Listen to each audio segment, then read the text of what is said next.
साहिबा को मैं संभाल लूंगा, वो तुम पर गुस्सा नहीं करेंगी, मुझसे मैं बात करूं।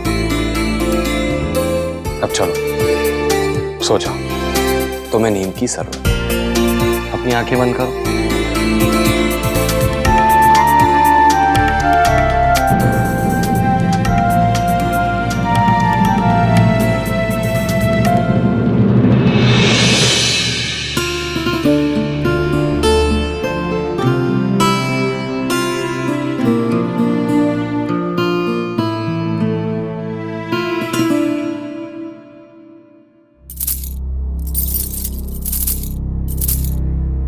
जब इन गहनों को देखती हूँ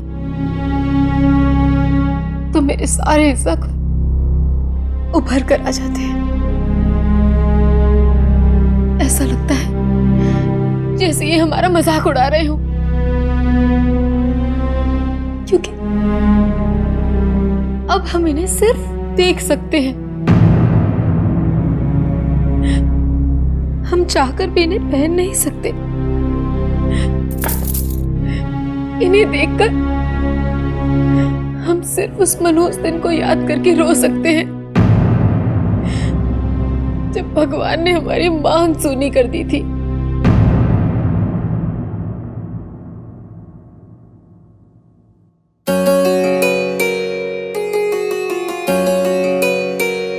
दीदी,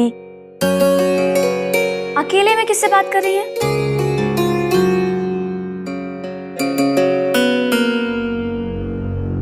कुछ नहीं छोटी। अच्छा एक बात बता, एक विधवा में और एक परकटे पंछी में फर्क ही क्या होता है? दोनों बेचारे उड़ नहीं सकते और अपनी पूरी जिंदगी का भार अपने दो पैरों पे ढोते रहते हैं। और अगर ऐसे में कोई उनके पैर भी काट दे तो फिर उनकी बची कुची सांसों पे तो ग्रहण लग जाएगा, नहीं? दीदी, आप क्या कह रही हैं? हमारी समझ में कुछ नहीं आ रहा है। कौन किसको ग्रहण लगा रहा है? गंगा।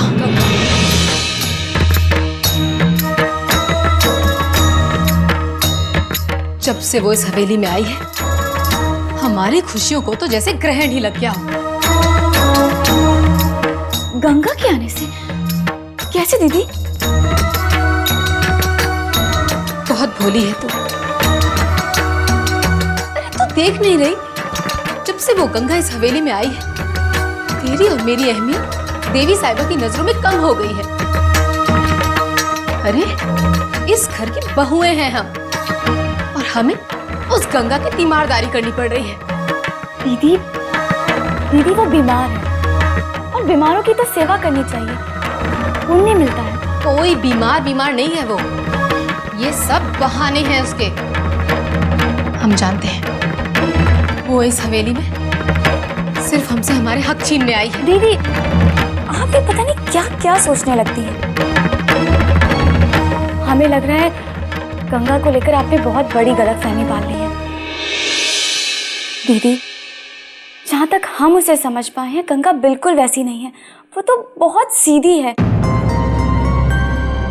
और वो किसी को क्या तकलीफ देगी? वो तो खुद बेचारी मुसीबत की मारी है। हम चलते हैं।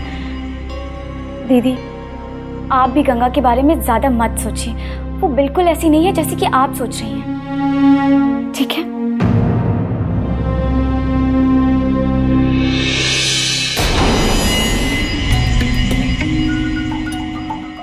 वो कैसी है ये हम अच्छी तरह से जानते हैं। उसके बहकावे में तुम आ सकती हो वैदिका, हम नहीं।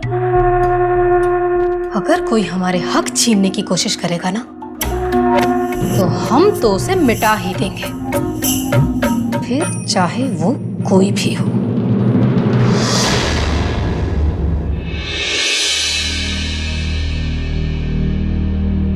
बीते हुए कल का बोझ अब तो मेरी आत्मा से उतर जाएगा ना गुरुजी। अब तो मेरे शाप से मुक्त होने का समय आ गया है ना। शाप से मुक्त होने का समय तो आ गया है हर्षवर्धन, लेकिन वो मुक्ति तुम्हें ये गंगा नहीं दे सकती। मुक्ति तो वही गंगा दे सकती है जिसके साथ तुम्हारा अतीत जुड़ा हुआ है।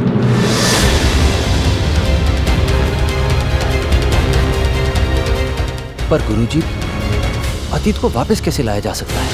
अतीत कभी नहीं मरता हर्षवर्धन, परत दर परत राख में दबी आग की तरह सुलगता रहता है।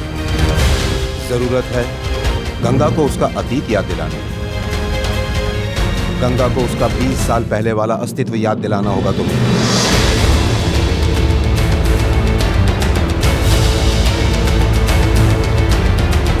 पर मैं ये सब करूंगा कैसे गुरुजी?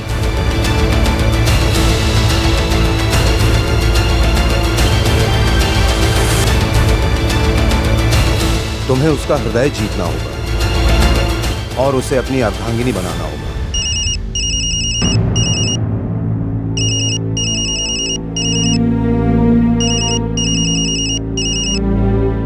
देवी साहिबा का फोन है।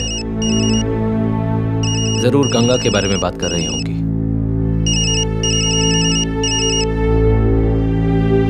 प्रणाम देवी साहिबा। क्या हुआ था गंगा को? पता नहीं आरती करते समय क्या हो गया था अचानक। आरती गिरा दी, उठकर देखा तो चक्कर खाकर बेहोश हो गई।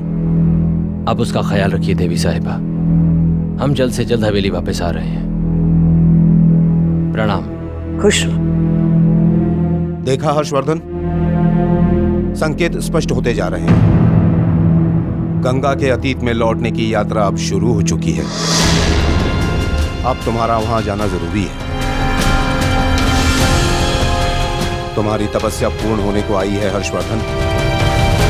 जल्द ही ये काली रात छट जाएगी और उसके साथ तुम पर छाई हुई शाप की छाया भी। बस तुम ये होम निर्विघ्न पूरा कर लो और फिर हवेली में प्रवेश करना। देखना फिर तुम्हें देखते ही गंगा की बेचैनी शांत हो जाएगी।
तुम्हारा अतीत तुम्हें खींच कर लाया है गंगा। अब शिव शिव और गंगा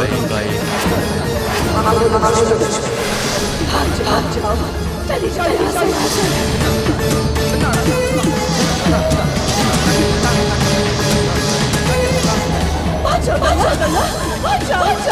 मैंने वादा है तुम्हें वादा।